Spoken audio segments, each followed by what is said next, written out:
Assalamualaikum warahmatullahi wabarakatuh. Perkenalkan kami dari kelompok 7.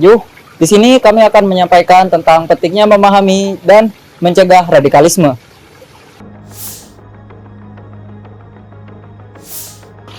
Kata radikalisme sering muncul di berbagai media, umumnya dikaitkan dengan tindakan kekerasan. Secara terminologi, radikalisme adalah paham atau sikap yang menginginkan perubahan sistem sosial dan politik secara drastis hingga ke akarnya. Karakteristik utama dari paham ini adalah pembenaran penggunaan cara-cara ekstrim untuk mencapai tujuan. Perlu dicatat, radikalisme tidak terikat pada satu agama atau kelompok tertentu. Paham ini dapat menyusup ke dalam ideologi politik, ras, maupun kelas sosial manapun. Lalu, faktor apa yang membuat seseorang rentan terpapar paham ini? Secara psikologis dan sosiologis, radikalisasi sering bermula dari perasaan tersaing, marginalisasi, atau persepsi ketidakadilan yang mendalam.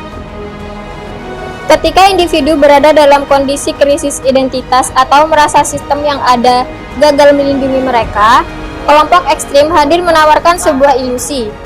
Mereka menawarkan tempat berlindung, identitas baru yang solid, serta janji akan tujuan hidup yang dianggap lebih besar dan bermakna. Animasi grafis jaringan digital dan corong informasi ditampilkan secara dinamis. Pemeran di era digital modern, proses ini diregulasi oleh struktur teknologi informasi. Konsep echo chamber atau ruang gema memainkan peran krusial. Algoritma media sosial dirancang untuk menyajikan konten yang sejalan dengan preferensi historis pengguna.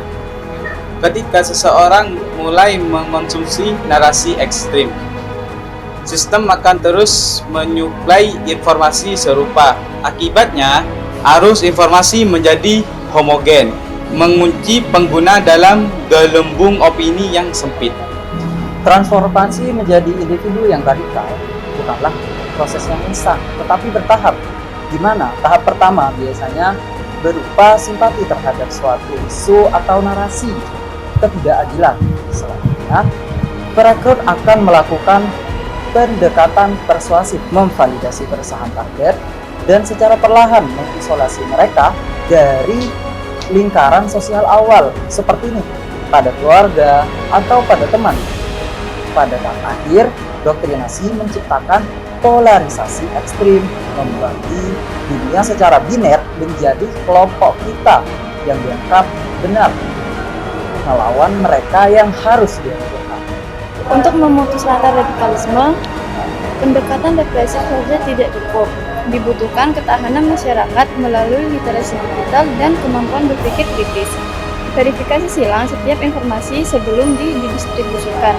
Selain itu, perluasan ruang perjumpaan di lintas identitas sangat esensial.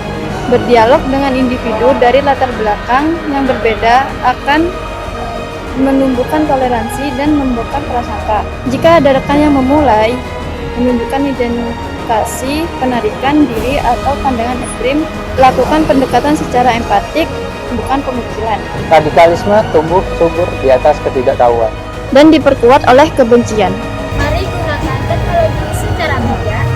Bangun empati dalam bermasyarakat. karena mencegah radikalisme adalah tugas kita bersama.